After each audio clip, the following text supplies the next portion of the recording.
All right, today we're going to peel back the layers on a really hidden chapter of history. We're talking about a time when a perfect slice of 1950s American suburbia was built, not in California, not in Ohio, but right in the heart of Asia. And this all happened during one of the most tense periods of the 20th century. So let's get into how, and more importantly, why this happened.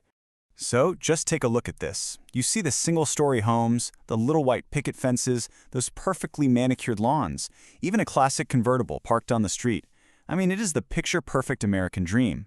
But here's the twist. This isn't America. This entire neighborhood was built on the island of Taiwan. And the big question is, why? Well, the answer, like so many things from that era, lies in the Cold War. As the world was splitting into these two camps, communist and capitalist, the United States forged this really critical partnership with the Republic of China government, which was then in Taiwan. This basically turned the island into a frontline state against the spread of communism in Asia.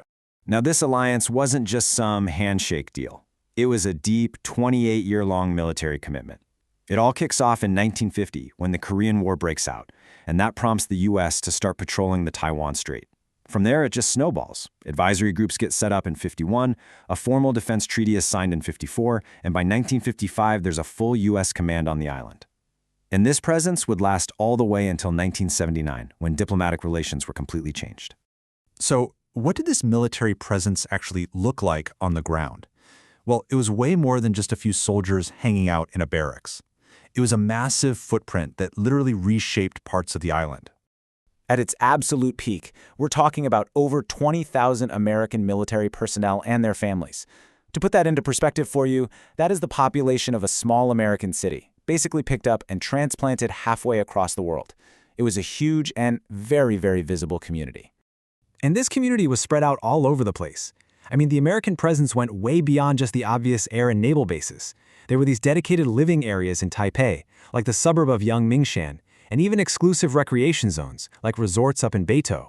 So this wasn't just a military posting, it was a complete parallel American infrastructure built right there on the island.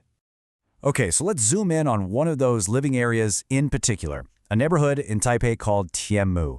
This is where that American suburb from our first picture really, truly came to life, and it was all through this unique kind of architectural transplant.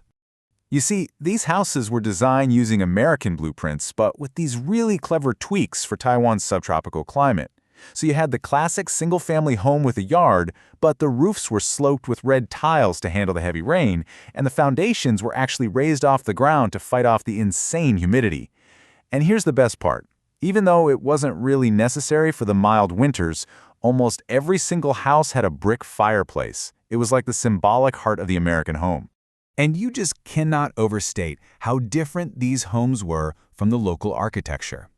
While most people in Taipei lived in these narrow, multi-story row houses with high walls, the Americans were building detached, single-story homes with open yards and those low picket fences. It was a completely different philosophy of living, all about openness and private green space. But these houses were so much more than just buildings, right? They were the backdrop for this vibrant, totally self-contained American social world. This community basically created its own parallel universe, a life that was lived almost entirely separate from its surroundings. And right at the center of this universe was the PX, the Post Exchange. It was so much more than just a store. It was a cultural lifeline. This was the only place you could get Hershey's chocolate, or the latest American appliances, or cosmetics. It was basically a one-stop shop for all the comforts of home, which made it the absolute hub of the community. And life really revolved around these distinctly American activities. You can just picture it. Weekends were packed with backyard barbecues, potluck parties where everyone would bring a dish, kids splashing around in the swimming pool at the American Club. And then in the evenings, you'd have dances and bowling nights, often with live bands playing the latest rock and roll hits straight from the States. And the contrast was just stark. While the American community was celebrating Christmas and Halloween, the rest of Taipei was getting ready for Lunar New Year.